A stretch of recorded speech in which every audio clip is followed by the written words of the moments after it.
continue abençoando. Bom, hoje, cumprindo com uma das tarefas da nossa gincana, cabe-nos a responsabilidade de entrevistar o nosso dirigente. No nosso caso, como fazemos parte da sede, não é somente o dirigente ou o superintendente, é o nosso pastor-presidente, pastor Heraldo Manuel do Couto. Pronunciei certo? Correto. Quantos anos de ministério, pastor? Queridos irmãos, primeiramente eu quero me saudar com a paz do Senhor. Eu já trabalho para o Senhor Jesus há 43 anos, mais ou menos. 43 anos de ministério, então a gente vai ter bastante material, bastante pergunta, bastante papo para essa entrevista. Mas, pastor Heraldo, a gente entra assim logo de início, assim, quantos anos de ministério? Mas antes de entrar na questão ministerial mesmo, vamos fazer algumas perguntas no âmbito particular, pessoal. Pode ser? Pode ser, sim. Estou à disposição. Nome completo, eu já tomei a ousadia de responder. Já falou. Então, bora lá. Local do nascimento. Sabemos que o senhor é daqui de Madre, mas o local? Eu nasci aqui em Madre de Deus, era subúrbio de Salvador, e no bairro do Suape, conhecido como Suape de Cima. Então, o senhor é soteropolitano, só que madeusense ao mesmo tempo. Depois que emancipou, deixei de ser soteropolitano. É isso mesmo. Sou cidadão de Madre de Deus. Isso. Nascido em casa ou no hospital? Nasci em casa. Isso aí, a moda antiga. Qual o nome do seu pai, pastor? Everaldo Matias do Couto. Everaldo Matias do Couto. Nome da mãe? Zumerinda Salles Couto. Não tive o prazer de conhecê-los, mas acredito que foram pessoas assim especiais e importantes na sua vida. Muito especiais e muito importantes em toda a minha vida. Isso aí, acredito que alguns dos traços pessoais que o senhor tem aí são reflexos do seu pai. Meu pai era conhecido como um homem muito paciente, entendeu? Falava pouco. Aí o senhor foi e herdou essa paciência. É verdade. Aí teve que desconstruir um pouco aquela questão de falar pouco, porque do ministério. Alguém chamava paciência dobrada. Paciência dobrada. O apelido dele. O apelido. Paciência dobrada. É isso mesmo. Nome da sua digníssima esposa, pastor Heraldo? Maria José dos Santos Couto. Mais conhecida como? Zéza. Nossa querida irmã Zéza. A gente brinca assim, primeira dama do canto. Tá? É uma pessoa excelente que mudou a minha vida, né? Depois de Jesus. Muda e muda cada dia para melhor. É verdade. Irmã Maria José. Casada há quanto tempo? Eu casei no dia 23 de outubro de 1976. Então, praticamente 43 anos, fazer 44 anos. A mesma abençoada, seguindo firme e forte, dando exemplo para uma carrada de gente aí também que está querendo casar e que já casou, né? Graças a Deus nós trabalhamos sempre com família. Desde quando começamos, família é o ponto alto nosso, entendeu? E graças a Deus que deixamos um legado importante, não só aqui, também lá em Salvador. Essa semana mesmo, a irmã ali do Suape, essa Fabiana, encontrou na rede social uma foto com um jovem que hoje é pastor e ele falando sobre o meu respeito, que tinha aprendido tanto do trabalho com família, da doutrina também que ensinávamos lá na igreja em Bairro Reis. 47 anos de casamento. 76 para 2040, não, 43, eu vou fazer 44. 44. Parabéns, que Deus continue abençoando e dando muitos outros anos. Amém. De vida aí, de prosperidade nesse casamento. 44 anos quase já de casamento, então temos os frutos. senhor poderia falar para a gente o nome de seus filhos e quantos são? Desse casamento nasceram Enéas dos Santos Couto, que é o primeiro filho, o segundo Milene dos Santos Couto, que é uma filha. E esse Enéas casou-se com Ivonilde Valença Ribeiro Couto e nos deu 2 netos, que são Gustavo Valença Ribeiro Couto e Lucas Valença Ribeiro Couto. Gustavo está com 10 anos e Lucas está com 3 anos. Amém. Só lembrando uma coisa, esse Enéas que ele está falando não sou eu.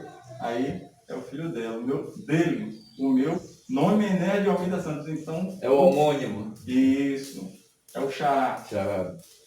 Pastor, eu estou vendo que o senhor é atento muito para datas, para tempos, para o nome das pessoas. Você é uma pessoa atenta. Uma característica que um pastor tem que ter mesmo, de estar atento a quem está sob o seu cuidado. Então, eu queria perguntar mais uma coisa aqui para o senhor, falando sobre datas, acerca de datas. Sim. Já são 40 e tantos anos de ministério, 40 e tantos anos de casamento, mas eu quero saber se o senhor ainda lembra a data do dia em que o senhor aceitou ao Senhor Jesus Cristo. E ele fez o chamado e o senhor aceitou. Eu aceitei a Jesus como meu Salvador na cidade de Candeias, no dia 25 de dezembro de 1974. Se perguntar para muita gente não lembra, mas o senhor lembra assim o dia, o local Sim. e a hora. Parabéns, é muito amor, é muito amor. Então bora lá. Aceitou a Cristo, casou-se e está aqui até o dia de hoje.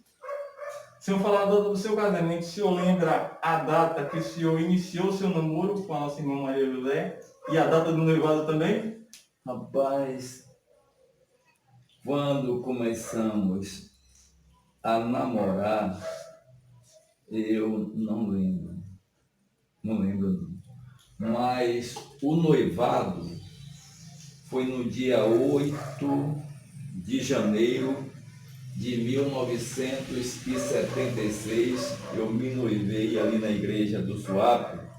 E como já vos falei, no dia 23 de outubro desse mesmo ano, de 1976, foi o casamento.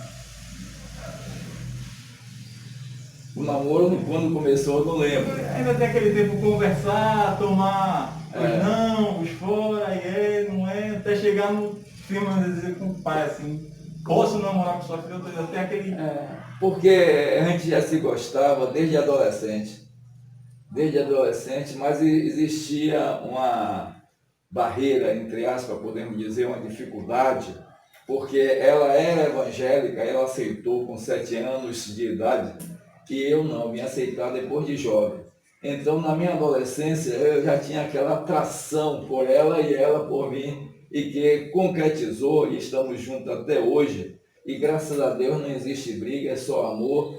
E essa semana mesmo eu sonhei reconquistando, como se fosse um jovem, entendeu? E passava pela frente da casa dela, ela olhava para mim assim, toda envergonhada, e eu fazia assim, eu quero falar contigo e tal. Então, esse relacionamento, apesar dos anos, cada vez o amor, a gratidão, o cuidado aumenta mais um pelo outro. É isso aí, muito bem. E eu tinha algo para perguntar ao senhor aqui agora que me fugiu da mente. Ah, lembrei. O senhor falou sobre a barreira. Sim. De ela fazer parte da igreja, da congregação, do corpo de Cristo, o senhor ainda não naquele momento. Não é. Então a gente pode dizer assim que foi uma barreira, um empecilho, mas foi algo bom. Porque tanto ela não saiu de debaixo da obediência dos pais e da igreja, e também pôde ser um instrumento de Deus na sua conquista. Não que o senhor aceitou porque é dela, mas que isso também foi uma luz acesa lá te guiando para o caminhão. E tinha mais maturidade, né? A namoro de adolescente é um namoro precoce. Os adolescentes ainda não estão preparados para o casamento, então não deveria namorar. Deveria chegar a idade adulta, né, isso com uma responsabilidade. Quem casa já consciente do que é casamento, há uma facilidade melhor de convivência. Então, o senhor, tanto quanto ela, foram assim amadurecidos, passaram pela fase do amadurecimento físico e da maturação psicológica, mental. Mesmo sendo já nos planos de Deus, um preparado para o outro, esperaram o tempo. Esperamos. Então a gente pode ver que ambos tinham um amadurecimento, um comprometimento com a obra do Senhor. Então, depois da sua inserção na igreja, depois que o Senhor aceitou Jesus, claro que tinha o seu pré-relacionamento com a irmã Zélia, mas a sua vida ministerial ali no plano de fundo estava se desenvolvendo. Então demorou mais ou menos quanto tempo para o senhor se tornar obreiro? Com quanto tempo o senhor começou a ser obreiro? Foi separado?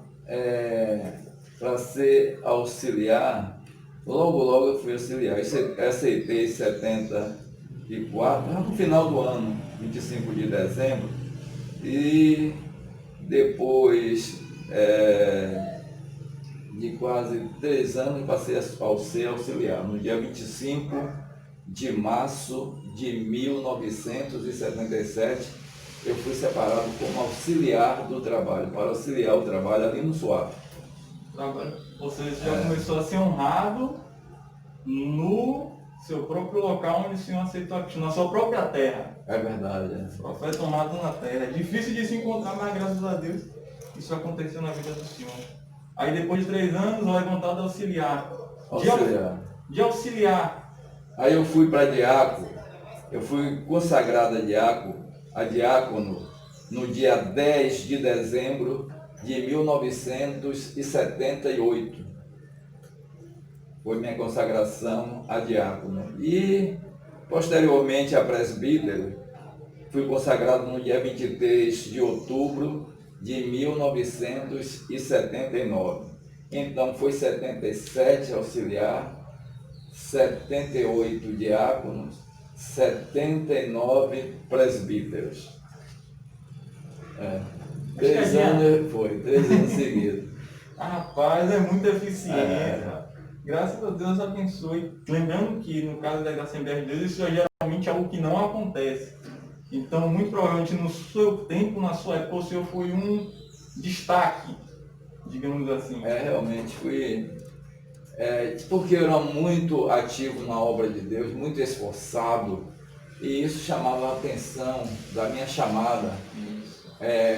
Do dirigente da época, uma pessoa que eu muito amo, meu pai na fé, sei que você conhece, pastor Antônio Martins, me ajudou muito, muito, muito mesmo. Eu sou grato a Deus pela vida do pastor Antônio Martins, pela vida da irmã Marta, pela vida da família dele, entendeu? Que viram em mim assim algo de Deus e acreditou, e por isso estamos aqui até hoje. E para a honra e glória de Deus, eu não tenho decepcionado, entendeu? Aquele que viu, orou a Deus e me colocou como auxiliar, diácono e presbítero. Então até aqui eu tenho honrado primeiramente a Jesus e também a pessoa do pastor Antônio Martins, da irmã Marta. Isso aí, dando honra, aqui também merece a honra.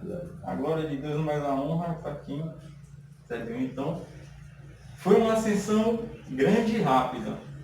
Mas de presbítero a pastor, quanto tempo? Levou mais ou menos 21 anos. 21 anos depois para ser pastor.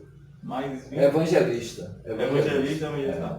De evangelista ordenado a pastor, né? Assim que se diz. Depois de evangelista, mais 4 anos, eu fui consagrado a pastor. A evangelista foi no ano de 2000, foi no mês de novembro, e a pastor 2004, também no final de novembro. Graças a Deus, no fim, chegou. Bom pra gente que hoje estamos colhendo os frutos que foram lançados lá no passado. Mas esses 21 anos de preparação, não são 21 anos de espera, são 21 anos de preparação. O senhor continua ali se doando, trabalhando, fazendo aquilo que Deus colocava em seu coração e também aquilo que aquele que estava sobre você pedia. E, Então, Senhor, e aguardando em Deus, como fiz aqui para auxiliar, para diácono, para presbítero, eu não forcei a barra, eu não pedi para ser evangelista. Porque eu vou dizer, mais os irmãos, eu sei que sou um pastor, gosto de apacentar, mas no meu início, o meu trabalho maior era de evangelista, era ganhar almas para o reino de Deus. fazer a obra do Pai era aquela coisa, tirar as pessoas de onde o Senhor estava antes. Exato. O Senhor se compadecia, se colocava no local do próximo e se esforçava para fazer aquilo que Jesus mandava. Tínhamos evangelismo com os jovens todas as segundas-feiras e dezenas de pessoas na época aceitavam Jesus como Salvador. Teve uma vez que 41 pessoas aceitaram a Jesus como Salvador aqui na Rua do Dendê, em Madre de Deus. Lá em Ilha de Maré, um evento que a mocidade saiu daqui para ajudar na festividade da Ilha de Maré, foram 60 e poucos almas que aceitaram naquele dia Jesus como Salvador. Isso aí, graças a Deus o Senhor pôde vivenciar aquilo. Hoje em dia a gente faz cruzada e tal, mas digamos assim, a expressão de número de pessoas que buscam aceitar Cristo já parece já não ser tão grande como era antigamente. O Senhor acredita que isso se dá por quê? O número grande de pessoas aceitando a Cristo como era antigamente já não é tão grande. O Senhor acredita que isso se dá por conta de quê? Porque as pessoas se acostumaram com o Evangelho. A ciência aumentou, as redes sociais, antigamente não tinha televisão, então qualquer grupinho que aparecesse em uma praça com violão, até sem som, as pessoas paravam para ouvir, dava mais credibilidade, era mais uma atração para o povo ouvir a pregação da palavra de Deus. Hoje é diferente. São tantas as atividades, né, isso nas redes sociais, que as pessoas, pouquíssimas, param para ouvir a palavra de Deus. Estão preocupados mais com o que passam nas redes sociais. E antigamente não havia isso. Então havia esta facilidade das pessoas procurarem ouvir alguma novidade que aparecia, entendeu? E a época para o povo era uma novidade aqui em Madre de Deus ouvir um grupo parado de jovens pregando e cantando, louvando a Deus. Eu sei que tem pessoas que têm uma dificuldade de se envolver nesses trabalhos evangelísticos dentro da igreja, por conta da vergonha, outros por conta das retaliações e outras coisas, mas eu gostaria de saber do Senhor, o que te motivava a estar sempre tão envolvido, sempre tão doado na obra? Olha, quando eu aceitei a Jesus como meu Salvador, eu tinha, entre aspas, uma fome, uma sede. Passar isso que eu sentia para as pessoas, arrancar, tirar das garras do diabo, do pecado, das coisas que destruía a vida e que ainda destrói, como as drogas, bebida alcoólica, o fumo e outras coisas. Então nascia em mim esse desejo para o bem. Assim como eu me sentia bem em seguir a Jesus, eu também queria compartilhar com as outras pessoas desse sentimento, desta alegria, dessa satisfação que eu já tinha e ainda continuo tendo em servir a esse Deus maravilhoso. É isso aí. Fora, além da obra que o Senhor exercia, isso aqui é acréscimo meu, porque eu já vi esses relatos seus aqui na igreja, do Senhor. Além das obras que o Senhor fazia presencialmente, fisicamente mesmo, eu também vejo, observo que até o dia de hoje o Senhor mantém esse hábito, esse costume. O Senhor está intercedendo por missionários, está ajudando na obra missionária, está buscando sempre ajudar o próximo. Então a gente vê que o Senhor, na sua época jovem, quando podia se doar fisicamente, presentemente, se doava muito. Hoje ainda se doa, porque o Senhor é um pastor que volta e meia, a gente sempre vem envolvido nessa obra missionária. E quando não pode ir fisicamente, procura ajudar e auxiliar da forma que pode, não é isso? É isso. Se você me perguntar, por quem você ora menos? Eu digo, por mim mesmo. Verdade. Entendeu? Eu não penso em mim, eu penso nos meus semelhantes, nos irmãos especialmente.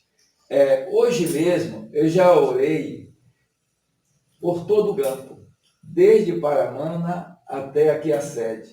Orei em Salvador, começando do Parque São Cristóvão, indo até Paripe e Ilha de São João, que eu tenho um amigo que congrega lá, e congregou conosco lá em Salvador, pastor Joel Pinho, que faz parte de Simões Filho. Então, orei por todo o campo aqui, por todas, ou quase todas, as igrejas, especialmente dos amigos que eu conheço em Salvador também.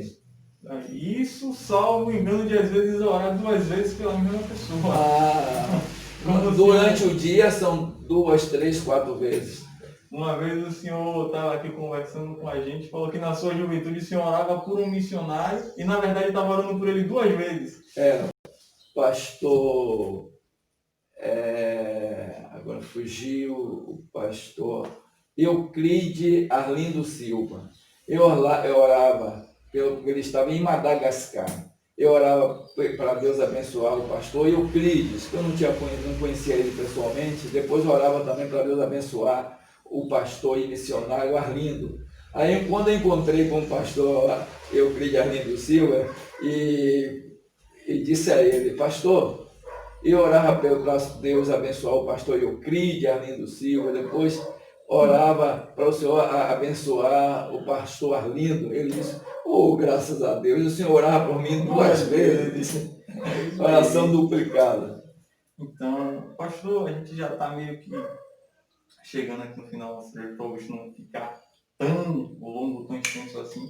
Então eu queria saber do senhor uma frase que te toca, e eu acredito que o senhor também crê que ela toca outras pessoas. Olha, o que eu penso é o seguinte: vê bem através do Evangelho, não é isso? A visão fala de luz, aquele que faz parte da fonte luminosa que é o Senhor Jesus. Então, para a gente ver, analisar as coisas, é preciso, espirituais, é preciso fazer parte da fonte que é Jesus. É Ele que nos ilumina. Amém? É isso aí.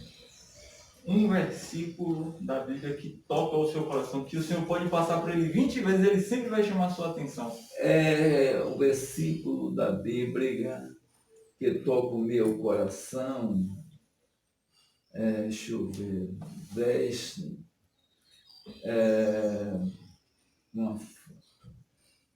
Está em 2 Coríntios, capítulo 12, versículo 15, que diz: eu, de muita boa vontade,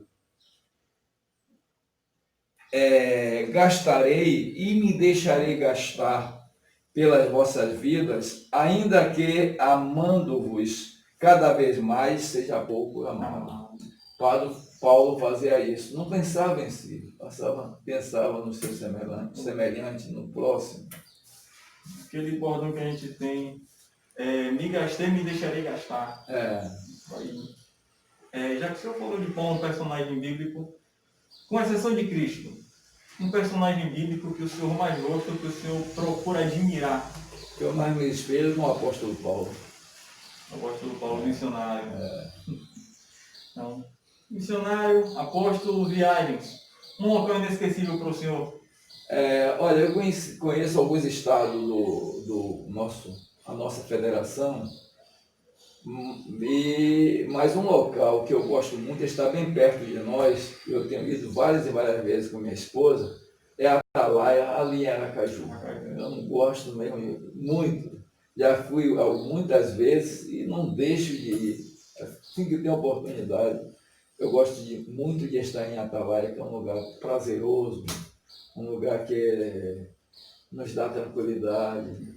Pelo que eu já vi lá, é um local bem calmo, uma praia também bem calma. É um jardim, uma orla bem limpa, bonita Isso. mesmo. É um negócio bem organizado. Muito banco para as pessoas sentar, interagir, conversar. Então, já fui em vários estados, mas eu gosto mais ali de Aracaju, na orla Atalaia. Isso mesmo. A gente está terminando, mas o senhor falou tanto de datas, com uma precisão e com uma atenção tão grande que eu queria perguntar ao senhor. Qual a data mais importante para o senhor? Uma data que pode se dizer que é inesquecível. Uma data inesquecível, uma data importante, uma data especial, é a data do meu casamento. 23 de outubro de 1976. 3 de outubro. Em outubro também, em um outro ano, claro, o senhor também foi ordenado a presbítero, como o senhor falou aqui mais cedo, não foi isso? Foi. Em outubro. Foi. Em dezembro, auxiliar, e no mesmo dezembro também de um outro ano, a diácono. Diácono. Rapaz, é uma semelhança assim, bem boa, bem boa. Além de pastor, vamos voltar um pouco para a área pessoal. Além de pastor, qual as outras profissões, ou qual a outra profissão que o senhor tem? A profissão que eu tive foi mestre de tubulação industrial, bem jovenzinho, bem jovem. Eu já era mestre, já comandava uma equipe da parte de tubulação na refinaria, no polo petroquímico, como mestre de tubulação industrial. E a outra é operador de processo também lá no polo petroquímico. Também bem jovem.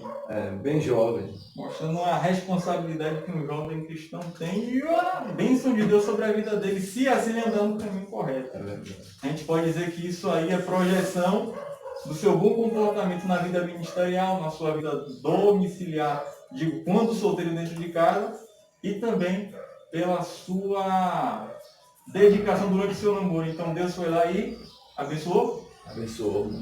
Isso aí fica o conselho para os jovens de hoje. Se você quer ir bem, se você quer ser próspero, faça que nem o pastor Heraldo. Ande na linha. Não é isso? É verdade. Compromisso com Deus. Pastor Heraldo, um pastor ele tem que... Na verdade, um obreiro já tem que estudar muito. Um pastor tem que estudar mais do que os próprios obreiros. Então, eu gostaria de saber qual a sua formação, tanto acadêmica quanto nos cursos ministeriais. Eu me formei, a priori, como técnico de administração de empresa, que até hoje eu coloco isso em prática, tem me servido muito.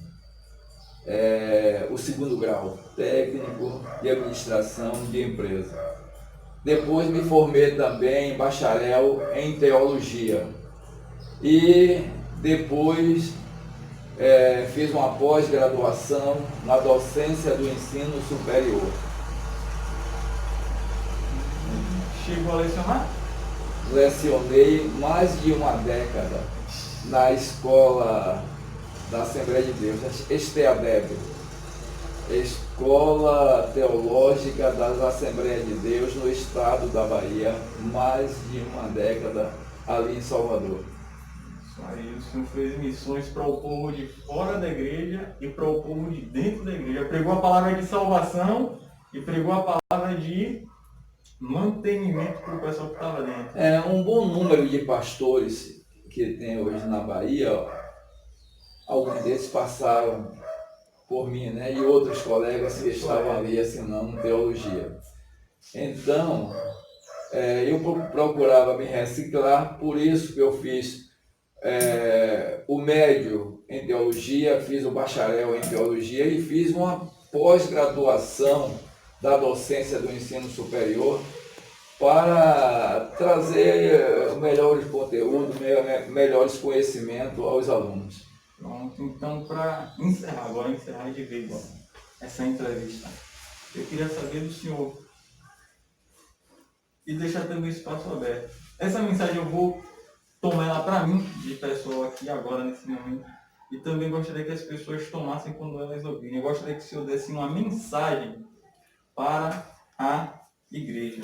Olha, essa mensagem para a igreja é uma mensagem que eu escrevi, ela está aqui, é dizer assim, é fácil falar de pessoas, é fácil falar de algo, quando esse alguém, esse algo, vive no anonimato. Mas, se tratando da Igreja Assembleia de Deus, em Madre de Deus, se tratando da ADEMAD, é difícil. É difícil por falar das memoráveis conquistas, porque elas são muitas e nós esquecemos, mas a igreja que corresponde interinamente a divina graça que conquista milhares de almas, que valoriza a família e recupera a vida, é uma maravilha. Então eu quero parabenizar a este campo aqui, Madre de Deus, a ADEMAD, pelo que já foi feito, pelo que estamos fazendo e pelo que há a fazer. Isso aí. Palavras do nosso pastor presidente, pastor Heraldo Manuel do Couto. Então, pastor, não vou tocar na sua mão por conta do momento de pandemia que estamos vivendo, mas o desejo aqui é grande, a emoção aqui dentro também está bem aflorida. Mas a gente vai encerrar essa entrevista. Eu quero agradecer o senhor pela colaboração desses anos todos seus de vida e pela colaboração para a gente aqui no dia de hoje. Eu que agradeço por essa oportunidade. Sou grato a você, Nés, que é uma pessoa que muito amamos, diga-se de passagem, amamos, lhe consideramos muito. Vemos o seu trabalho aqui, a sua dedicação, não só sua, e Tiane também, é uma pessoa que tem nos ajudado aqui de uma maneira maravilhosa. Zéza fala sempre dela, do trabalho que é feito, um círculo de oração, entendeu? A ajuda que tem dado. Então, só quero dizer a vocês, muito obrigado. Que Deus em Cristo vos abençoe. Amém. Senhor povo de Deus, fiquem com Deus. Amém.